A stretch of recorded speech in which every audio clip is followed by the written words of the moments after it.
France-Angleterre.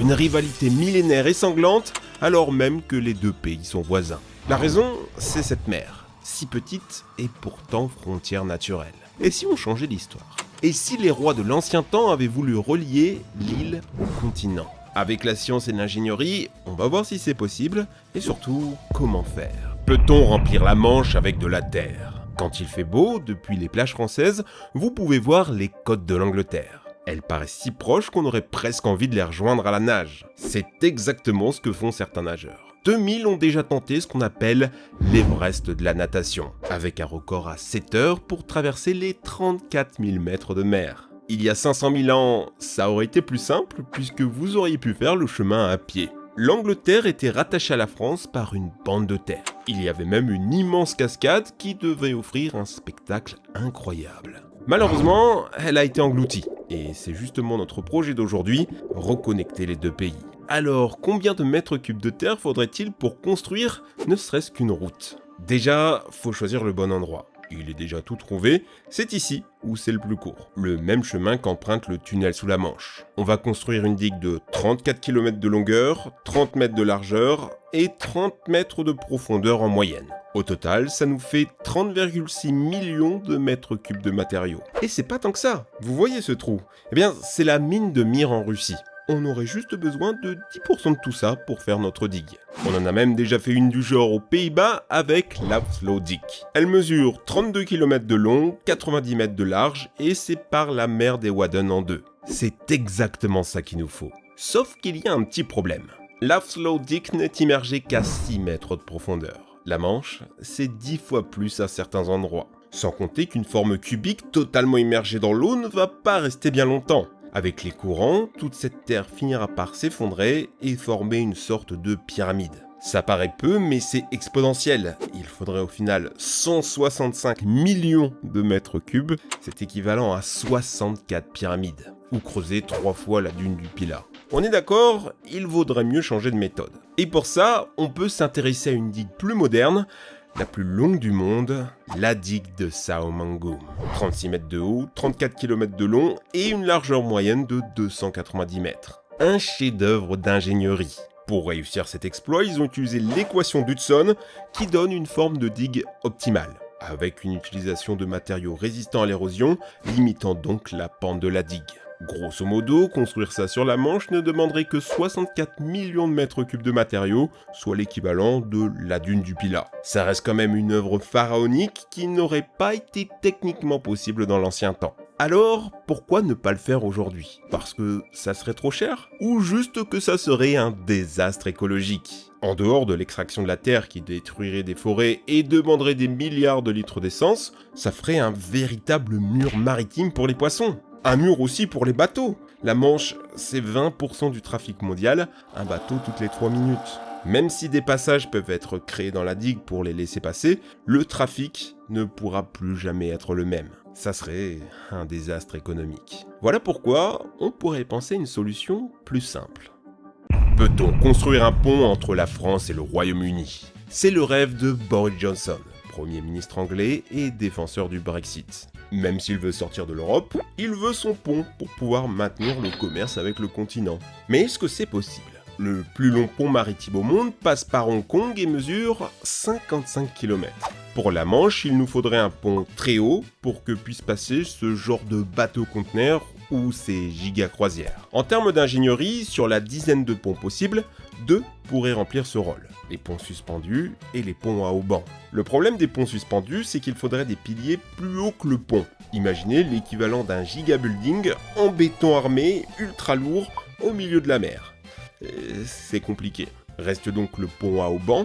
L'humanité en a déjà construit des titanesques, comme le viaduc de Milo, 343 mètres de hauteur, et c'est en France, monsieur. Sauf qu'un tel pont, ça pose d'autres problèmes que l'ingénierie. D'abord les bateaux. Il y a assez de place pour pouvoir les faire passer entre les piliers, mais imaginez les risques de collision. Un pétrolier qui se prend ça en pleine face, autant vous dire que ça serait fatal. Pour éviter ça, chaque pilier devrait être entouré d'une île artificielle, mais ça nécessite encore des millions de tonnes de terre qui vont s'éroder et qui vont finir par bloquer l'accès des bateaux. Ensuite le vent. Un pont, c'est instable. Le Golden Gate à San Francisco peut se balancer jusqu'à 8,50 m. Le pire accident du genre s'est produit au pont Tacoma en 1940. Regardez ces oscillations. Elles entrent en résonance et s'amplifient au point de faire du pont une feuille de papier, qui finit par se briser. En 3, la température. En hiver, la tour Eiffel, à cause du froid, perd 8 cm. En été, elle peut gagner jusqu'à 15 cm sur les faces exposées au soleil. Ouais, en été, la tour Eiffel n'est pas droite, elle a un mouvement circulaire au sommet. C'est ce qu'on appelle la dilatation thermique. Et ça, les ponts actuels ont déjà trouvé une solution, les joints de dilatation. Si vous êtes conducteur et que vous êtes déjà passé sur un pont, c'est le petit boss que vous pouvez ressentir. Donc là-dessus, ce problème, on sait déjà le régler. Celui qui sera le plus difficile, c'est sans aucun doute la profondeur de la mer. Les fonds marins doivent être suffisamment solides pour soutenir les fondations. Si la tour de Pise, ça fait joli, pas sûr que ce soit le cas sur un pont censé être traversé par des milliers de voitures chaque jour. Des solutions existent comme solidifier les fonds marins en coulant du béton, mais plus c'est profond, plus c'est cher. Et si la profondeur moyenne est de 30 mètres, il y a tout de même des trous à 70 mètres. S'il est possible d'en éviter une partie, certaines piles devront quand même y être implantées. À cette profondeur, le coût de la pile de pont serait absolument pharaonique, nous dit un expert des ponts et chaussées. Un pont, même s'il est possible, ne serait peut-être pas la solution idéale. Alors, pourquoi ne pas faire comme le pont Hong Kong-Zhuhai-Macao, le plus long pont maritime du monde? Eux ont choisi de creuser un tunnel là où c'est trop profond. Peut-on faire un tunnel pour les voitures entre la France et l'Angleterre? Vous le savez, depuis 1994, il existe un tunnel sous la Manche. Sa construction est un exploit humain. Il aura fallu 7 ans pour que ces ouvriers français et anglais puissent enfin se serrer la main. Cette image, c'est un vieux projet dont beaucoup d'Européens ont rêvé dans l'histoire. À commencer par Napoléon Bonaparte lui-même, ses successeurs avaient même creusé 4 km de galeries, mais les travaux ont été stoppés avec le début de la guerre franco-allemande de 1870. Le projet est abandonné et les galeries sont murées. À la suite, les rêveurs ont beau s'être succédés, ils n'en sont restés qu'à l'état d'esquisse. Ça, c'était jusqu'à ce beau jour du 1er décembre 1990, l'Europe avait enfin réussi. Mais le projet a été rempli d'embûches. La presse était vigoureusement contre, exaltant les peurs comme elle l'a toujours fait. Ça va coûter cher, il y aura du terrorisme, il y aura des accidents, et les Français vont nous contaminer avec leurs maladies moyenâgeuses. Oui, l'argument du retour de la rage. C'est allé si loin que la société Eurotunnel a dû diffuser des brochures d'information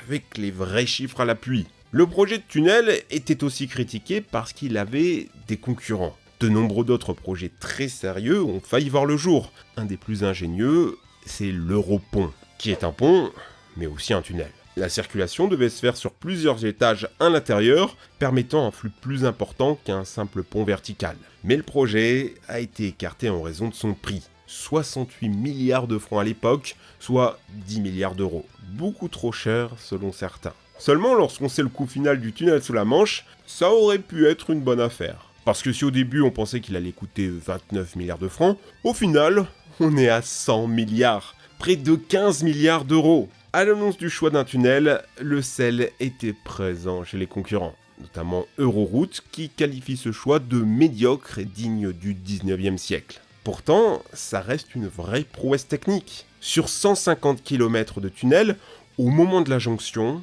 il y avait seulement 2 cm de marge d'erreur. Vous imaginez devoir vous situer à 75 mètres sous terre, partir exactement dans la bonne direction, à l'aveugle? Si aujourd'hui on est tous équipés d'un GPS, à l'époque, les systèmes de localisation français et anglais étaient très différents et on n'avait jamais, jusque-là, réussi à les faire fonctionner ensemble. Aujourd'hui, plus de 350 millions de passagers ont pris le train pour traverser la Manche. Parce que oui, il n'y a qu'un train, impossible d'y aller en voiture. Mais pourquoi avoir fait ce choix? Alors non, c'est pas parce que les deux pays roulent dans un sens différent. On sait faire des échangeurs pour ça, comme entre Hong Kong qui roule à gauche et la Chine à droite. Et puis au pire, comme en Suède, c'est possible de changer le sens de conduite, c'est ce qu'ils ont fait en 1967.